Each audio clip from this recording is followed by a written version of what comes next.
काजल बेटा, मैंने और तुम्हारे पिताजी ने पूरी तरह अच्छी तरह छानबीन की है। यह स्कूल बिल्कुल सुरक्षित है। इस स्कूल में एक भी छिपकली नहीं है। अब तुम कोई ड्रामा नहीं करोगी, चुपचाप मन लगाकर वहाँ पढ़ाई करोगी, ठीक है? ठीक है मम्मी, अगर इस स्कूल में छिपकली नहीं होगी तो मैं मन लगाकर पढ़ाई करूंगी।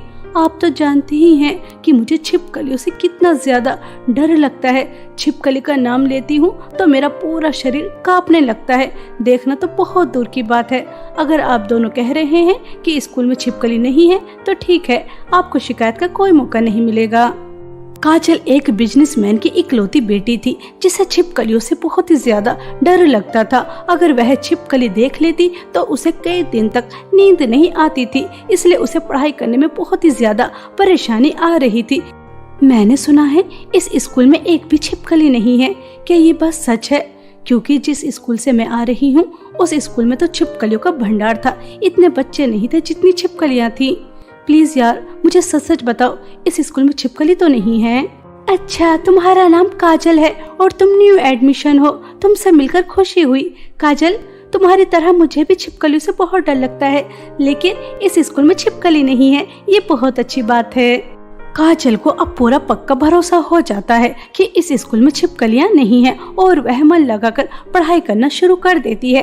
1 महीना कब बीत जाता है पता ही नहीं चलता और उसे छिपकलियां नजर नहीं आती। काजल को रेगुलर स्कूल जाते हुए और मन लगाकर पढ़ाई करते हुए देख उसके माता पिता बहुत ही ज्यादा खुश होते हैं। ऐसे ही समय बीत रहा था।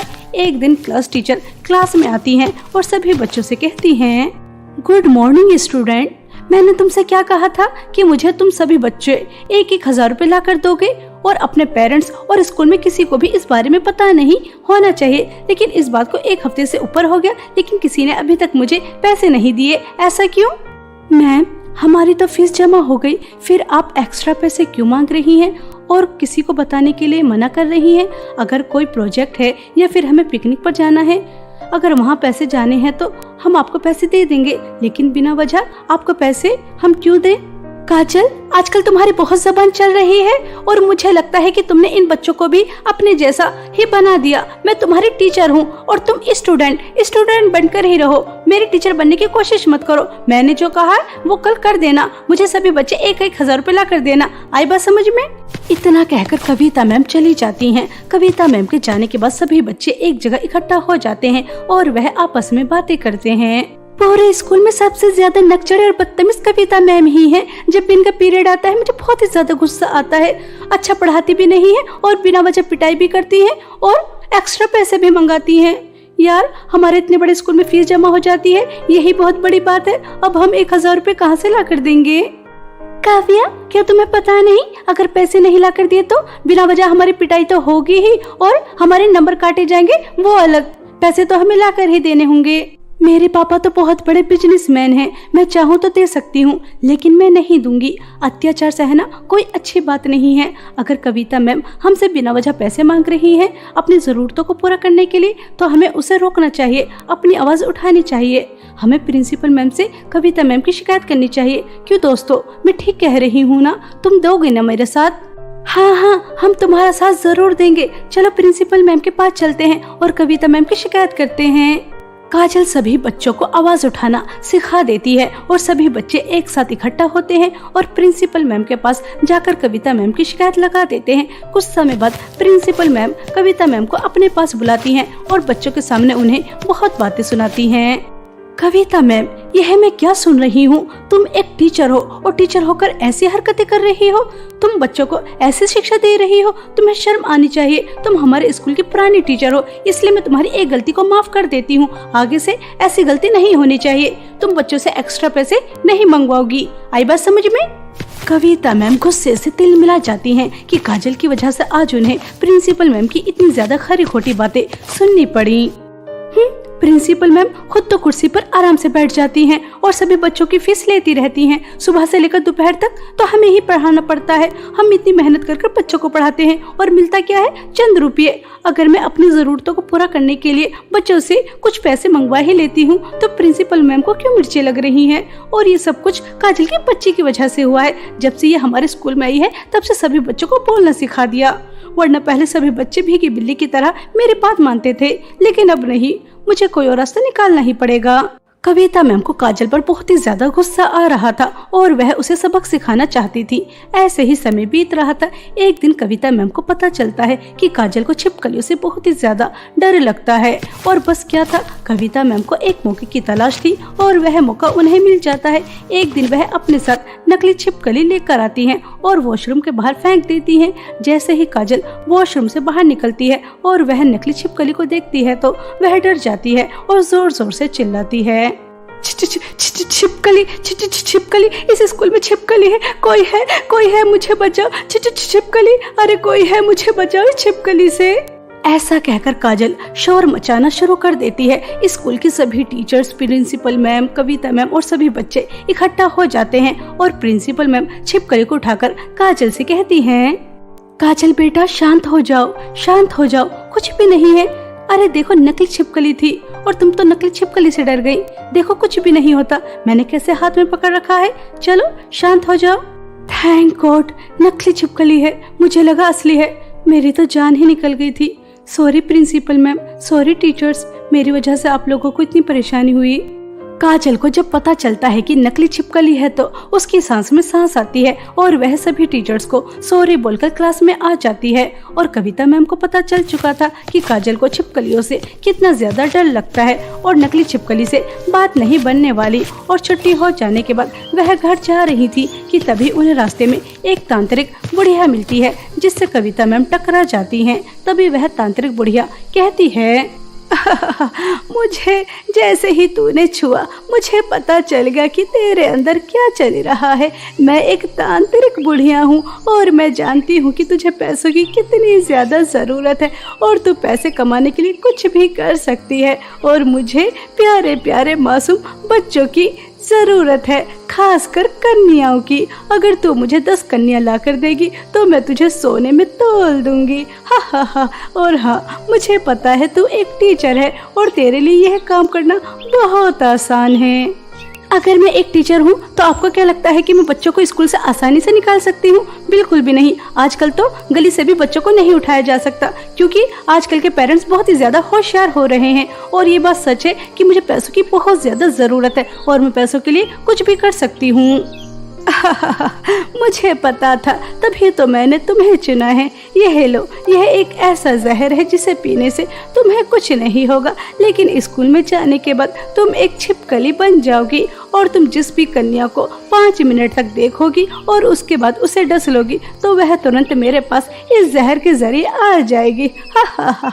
आज तक कभी किसी ने न सुना न देखा, एक स्कूल टीचर बनेगी जहरीली छिपकली। हा।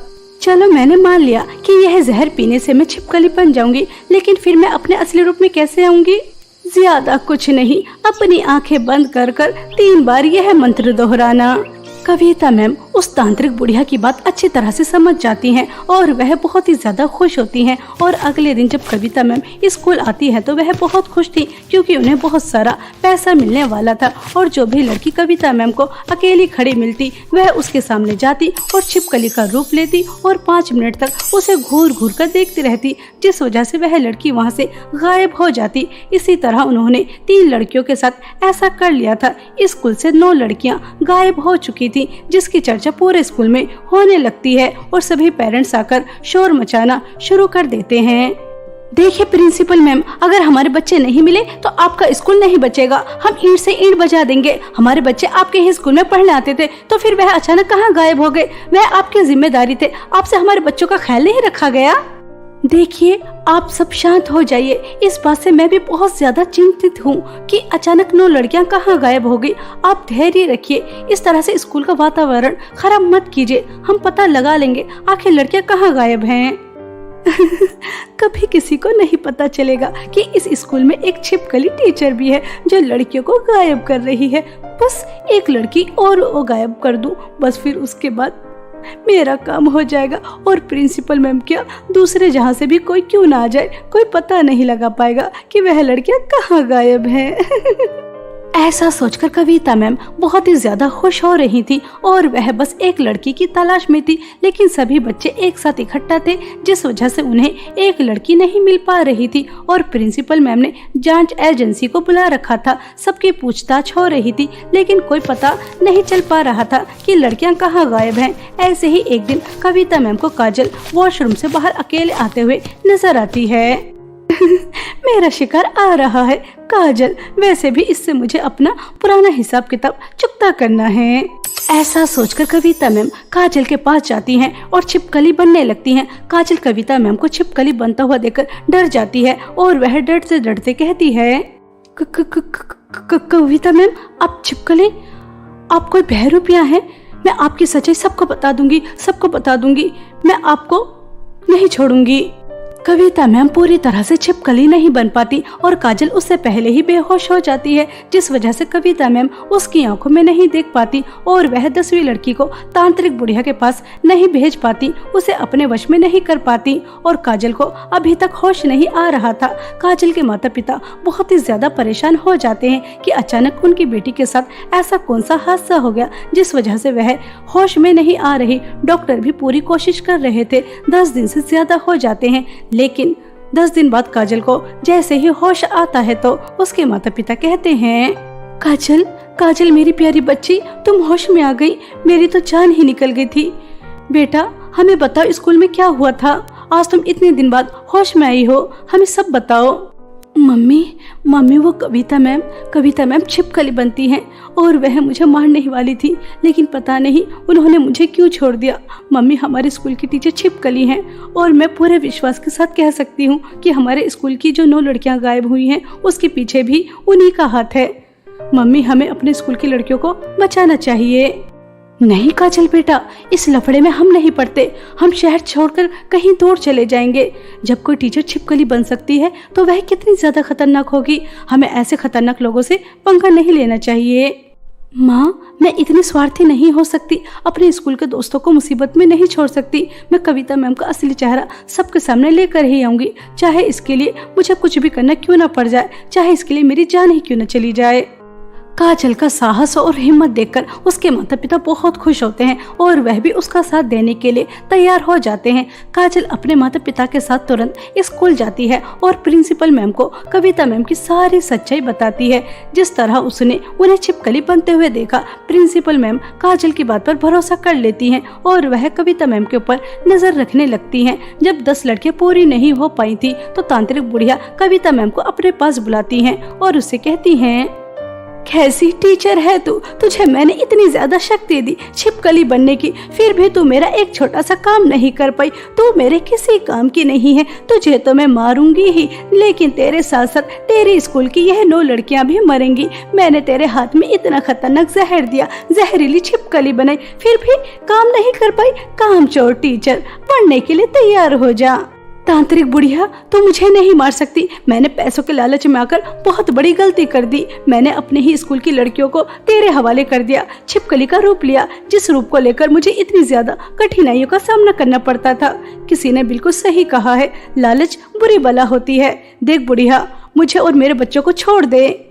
वह तांत्रिक बुढ़िया कविता मैम और उन लड़कियों को नहीं छोड़ती, लेकिन तभी वहाँ पर काजल प्रिंसिपल मैम के साथ पुलिस को लेकर आ जाती है और वह पुलिस उस तांत्रिक बुढ़िया का सारा तामझाम फेंक देते हैं और उस तांत्रिक बुढ़िया और कविता मैम को अरेस्ट कर लेते हैं। तभी प्रिंसिपल मैम कविता मैम को जोर से थप्पड़ मारकर कहती हैं, तुम एक टीचर होकर एक तांत्रिक बुढ़िया की बातों में आ गई, सिर्फ पैसों के लालच में। तुम जैसी टीचर का हमारे समाज में कोई काम नहीं, अब तुम जेल में सड़ोगी।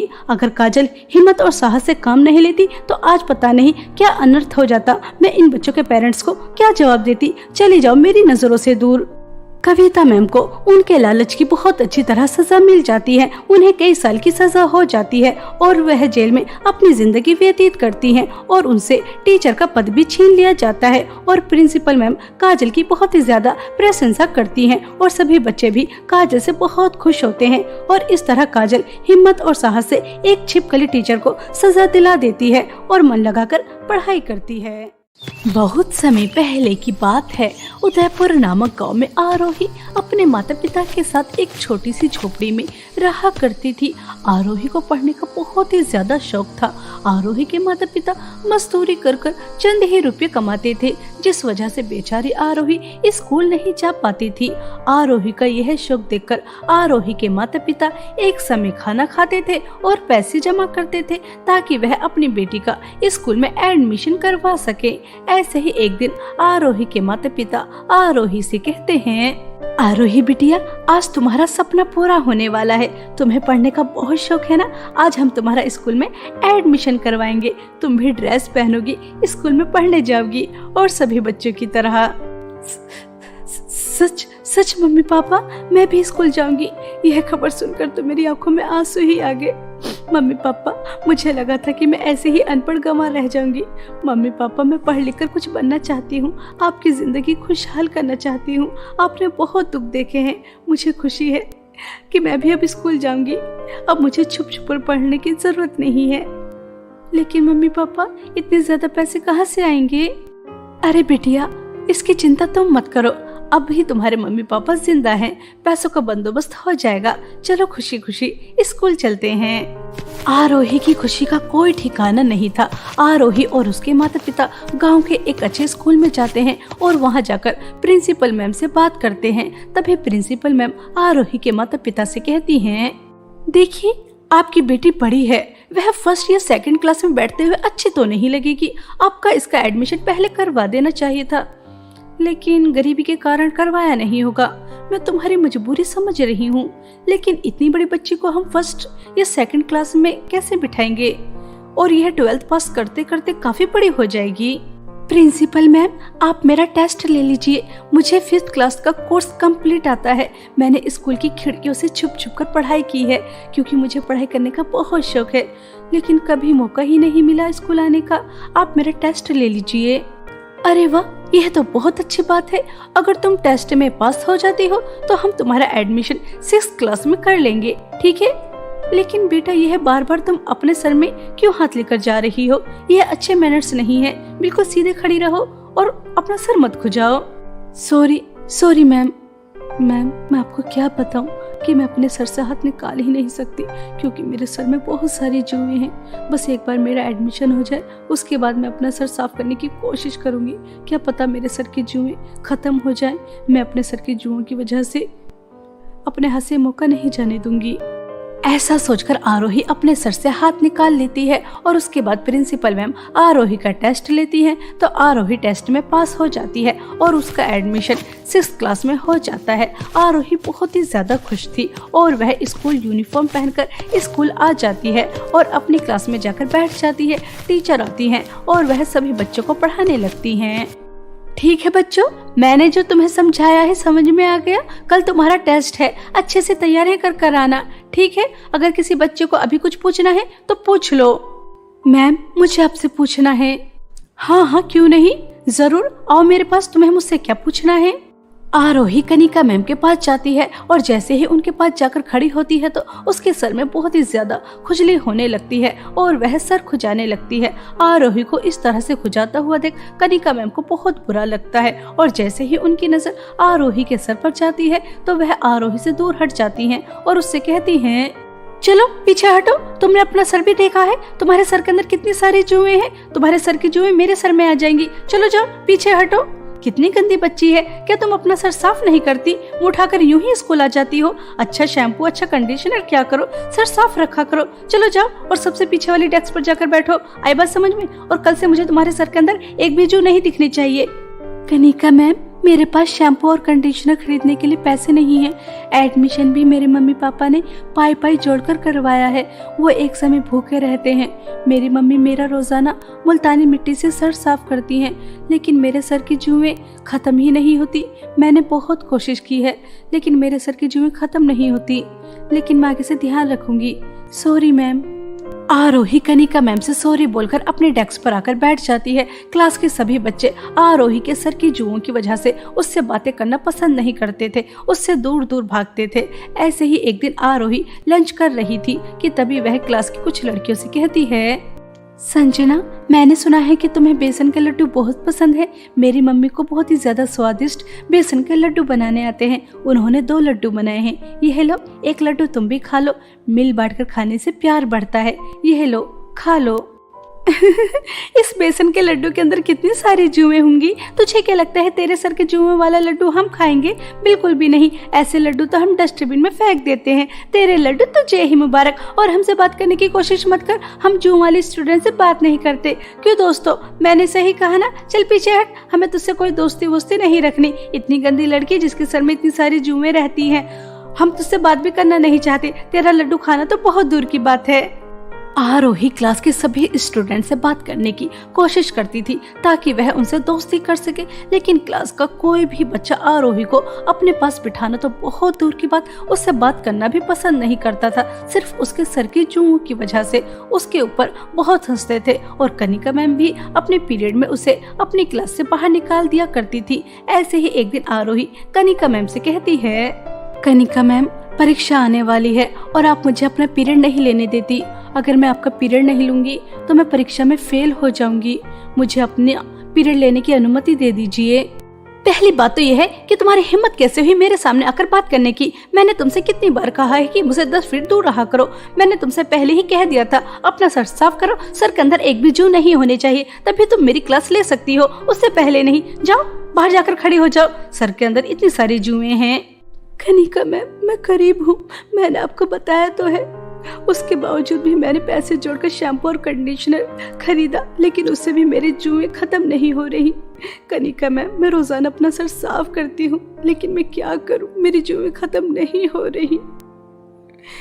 कृपया करके मेरे ऊपर रहम कीजिए, मुझे अपना पीरियड लेने दीजिए। मुझे इस तरह से बाहर मत खड़ा कीजिए, मेरे भविष्य का सवाल है। मुझे तुम्हारी एक बात नहीं सुननी। तुम्हारे सर में बहुत सारी जुएं हैं और मैं रिस्क नहीं ले सकती। अगर मेरे सर में जुएं हो गई तो मैं तो पागल ही हो जाऊंगी। मैं जुएं वाले स्टूडेंट से बात भी करना पसंद नहीं करती। जाओ पहले सर साफ करो, उसके बाद मुझसे बात करना।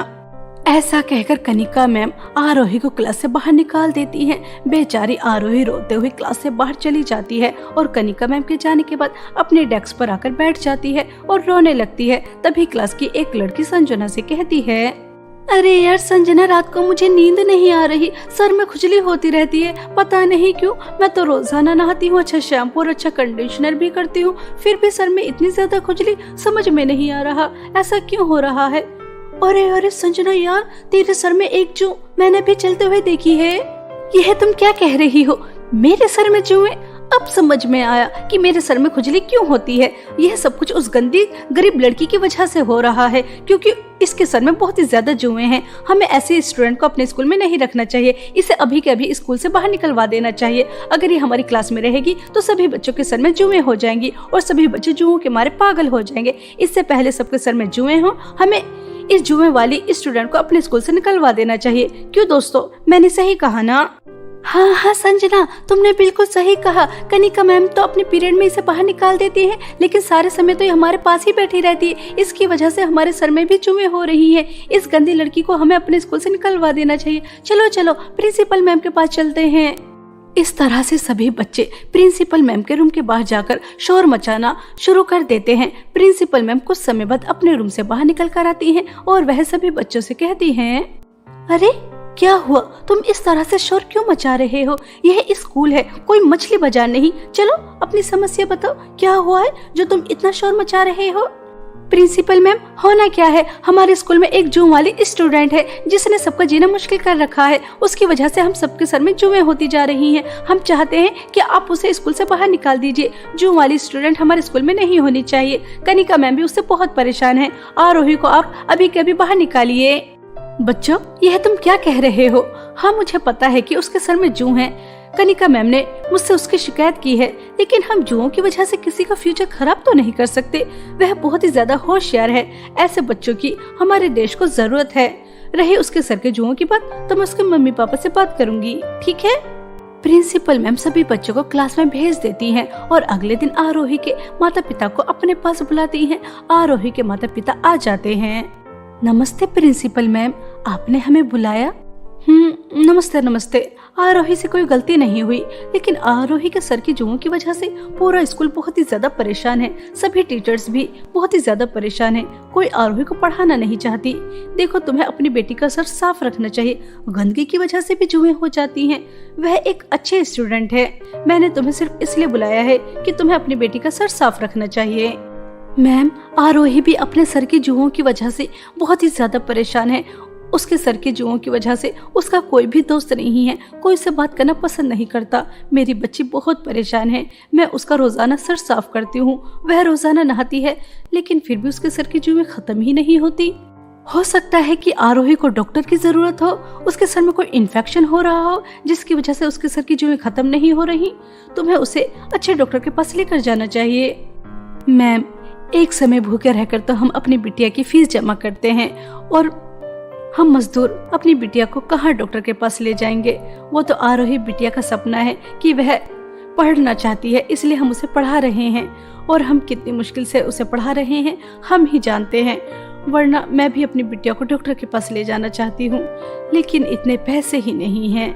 मैं तुम्हारे दुख को अच्छी तरह से समझ रही हूँ। आरोही एक अच्छी स्टूडेंट है, उसका फ्यूचर खराब नहीं होना चाहिए। सभी बच्चे उसके पीछे हाथ धोकर पड़े हैं, और मेरे ऊपर भी प्रेशर है। ठीक है, मैं तुम्हें एक डॉक्टर का पता बताती हूँ, वह तुमसे फीस नहीं लेंगे। तुम जाओ और आरोही को उस डॉक्टर को दिखाओ, ठीक है? प्रिंसिपल मैम आरोही के माता पिता को एक डॉक्टर का पता बताती हैं, और अगले दिन आरोही के माता पिता उसे डॉक्टर के पास लेकर जाती हैं, और वह डॉक्टर आरोही के सर के सभी चेकअप करते हैं। तो उन्हें पता चलता है कि आरोही के सर में इन्फेक्शन है, जिसकी वजह से उसके सर की जुएं कभी खत्म नहीं होती। वह डॉक्टर आरोही को दवाइयाँ और कुछ शैम्पू यूज करने के लिए देते हैं। आरोही रोजाना दवाइयाँ समय पर लेती और वही शैम्पू यूज कर रही थी। धीरे धीरे उसके सर की जुएं खत्म होती जा रही थी, और आरोही पहले से और भी ज्यादा मन लगाकर पढ़ाई करती है। एग्जाम आ जाते हैं, सभी बच्चे एग्जाम हॉल में एग्जाम देते हैं, और कुछ दिन बाद रिजल्ट भी आ जाता है। तो आरोही पूरे स्कूल में टॉप करती है। तभी कनिका मैम आरोही से कहती हैं, वेल डन आरोही बेटा, तुमने तो मेरा सर गर्व से ऊंचा ही कर दिया। तुम मेरी क्लास की स्टूडेंट हो और तुमने पूरे स्कूल में टॉप किया है। वेरी वेरी गुड बेटा। आरोही बेटा, मैंने तुम्हारे साथ बहुत गलत किया। तुम्हारी बीमारी समझने के बजाय मैंने तुम्हारे साथ गलत व्यवहार किया। मुझे भी प्रिंसिपल मैम की तरह तुम्हारा साथ देना चाहिए था, न कि तुम्हारे जुओं की वजह से तुम्हें क्लास से बाहर निकालना चाहिए था। तुमने मेरी इतनी कम क्लास ली, फिर भी तुम फर्स्ट आई। सच में प्रिंसिपल मैम सही कहती हैं, तुम बहुत इंटेलिजेंट हो। हमें तुम जैसे स्टूडेंट की बहुत ही ज्यादा जरूरत है। मैम, आज मैं बहुत ही ज्यादा खुश हूँ कि मेरा सपना मुझे पूरा होता नजर आ रहा है, और मेरे सर की जुएं भी मुझे परेशान नहीं करती। वह भी खत्म होती जा रही हैं, सिर्फ प्रिंसिपल मैम की वजह से। अब मैं मन लगाकर पढ़ाई कर सकती हूँ, और स्कूल में भी अब मेरे दोस्त हैं, कोई मुझसे दूर नहीं भागता। मैं प्रिंसिपल मैम का एहसान कभी नहीं भूलूंगी। प्रिंसिपल मैम, आपको बहुत बड़ा वाला थैंक यू। आपकी एक छोटी सी पहल की वजह से मेरे सर की जुएं खत्म हो गई, और मेरा भविष्य भी खराब नहीं हुआ। Thank you ma'am. आरोही को पूरे स्कूल में टॉप करने की वजह से स्कूल की तरफ से एक ट्रॉफी दी जाती है। आरोही के हाथ में ट्रॉफी देखकर आरोही के माता पिता की आंखों में आंसू आ जाते हैं। वह बहुत खुश होते हैं, और सभी बच्चे उसके लिए क्लैपिंग करते हैं। और आरोही आज बहुत खुश थी कि उसका सपना उसे पूरा होता नजर आ रहा था, और जिस वजह से उससे बच्चे दूर भागते थे वह वजह भी खत्म हो चुकी थी। उसके सर की जुएं एक भी नहीं बची थी, सब खत्म हो चुकी थी। अब कोई भी उसे जूं वाली स्टूडेंट नहीं कहता था। सब मिलजुल कर एक साथ पढ़ाई करते थे, और आरोही भी। और इस तरह प्रिंसिपल मैम की एक छोटी सी पहल की वजह से एक गरीब की जिंदगी संवर जाती है।